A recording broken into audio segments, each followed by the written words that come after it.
Since the dawn of civilization, the powerful have conspired to twist the course of history to suit their own designs. Like puppeteers, a few shadowy figures could still be pulling the strings of destiny for billions. Those who cry conspiracy are usually mocked at, for sometimes the truth is so obvious it goes unnoticed. Are those merely paranoid fantasies cooked up to feed the appetite of paperback readers and web surfers, but which bear no relation to reality? Or are we living out some perfectly executed plan? Wars, revolutions, social movements, terrorist attacks. Everything is given an official explanation. But perhaps nothing is what it seems to be. Let's dare to unveil the incredible world of secret societies. Freemasonry, mother of all secret societies, perhaps the most suspected and persecuted organization of all time. And this in spite of the fact that there are few, very few people who truly know what it's all about. Is it really, as its critics say, the hidden power behind the most important world events? Or is it, as we can see today, a slightly decadent social club with childish rituals? How did this antique secret society that still boasts more than 6 million brethren get started? What are its real objectives? How has it influenced world events for more than 12 centuries? And more important still, how is it influencing them today?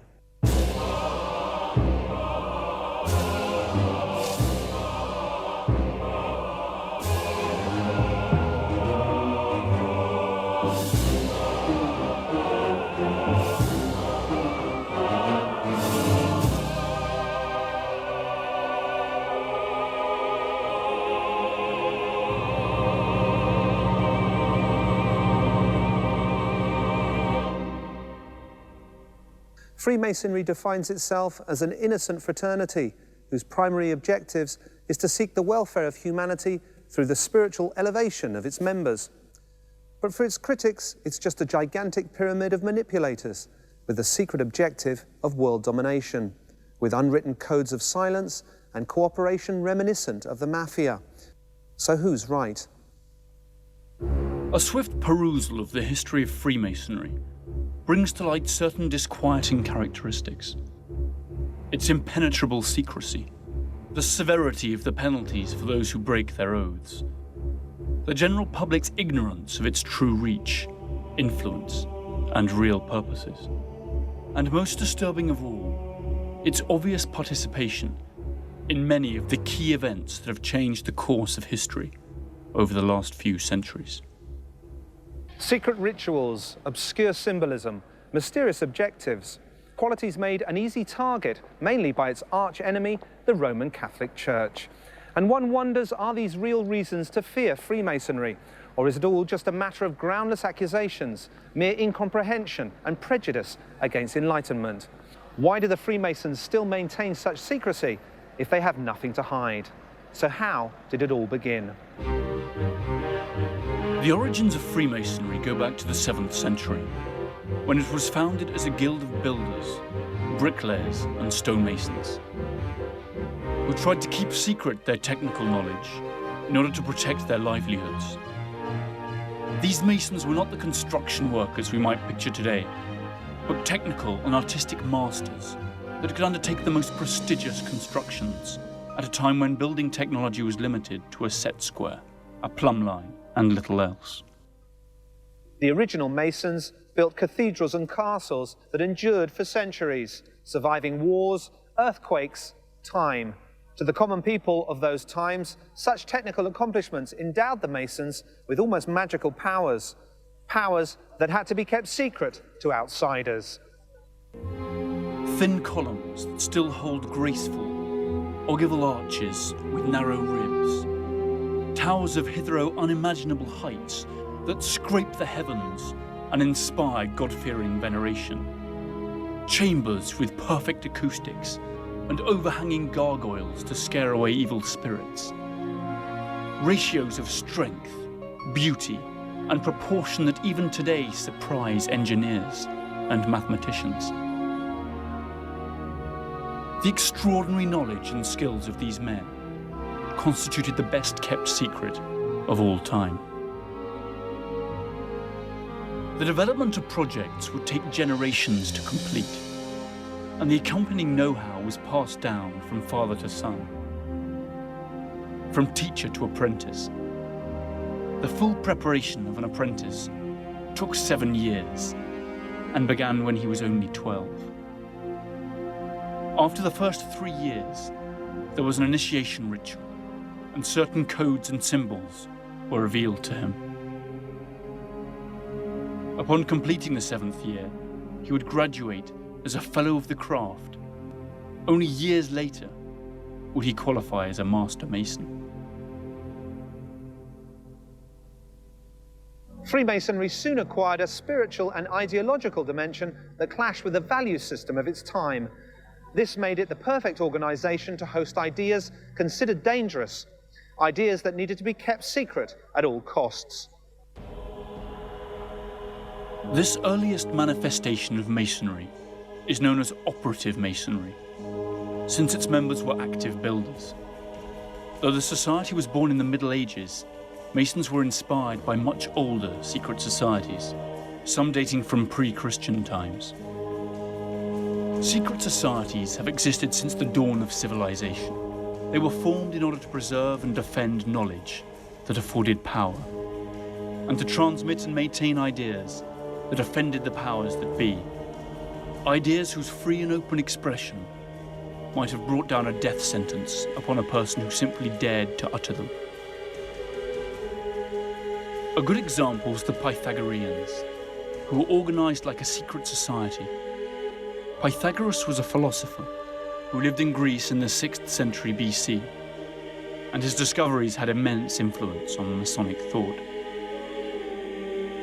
Centuries later, Pythagoras' theorem was of great importance to the operative Masons, as it allowed them, for example, to execute perfectly straight angles. Pythagoras was pursued and murdered by his enemies, but his knowledge persisted, and the set square became the emblematic symbol of Freemasonry that is still used to this day.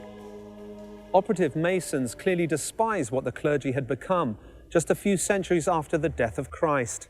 A decadent bunch of sinners too busy looking after their worldly possessions to take time to shepherd the souls of their flock. The same feelings were felt for the oppressing nobility who owned land and life. The irony was that the Masons, ideological antagonists to the persecutory dogmatism of Rome, had in the Catholic Church and in nobility their main client. The old bas-reliefs and ornamentations of Europe's most famous cathedrals still bear witness to the sharp humour through which the Masons left evidence of their disagreement with and distrust of that omnipresent power. In the Church of St. Sebald in Nuremberg, there is a tomb showing a monk and a nun in a pretty compromising position. In the Cathedral of Wurzburg, replicas are found of the famous Joachim and Boaz columns that stood at the entrance of King Solomon's temple.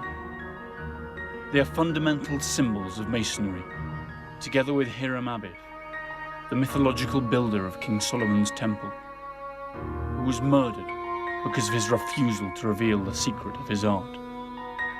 A genuine, coded Masonic signature. But the belief that Freemasonry is an atheistic movement solely because of its hatred of the Catholic Church is completely misguided. The Masons simply wanted to have the liberty to worship God in the way they chose, not in the way dictated to them by Rome.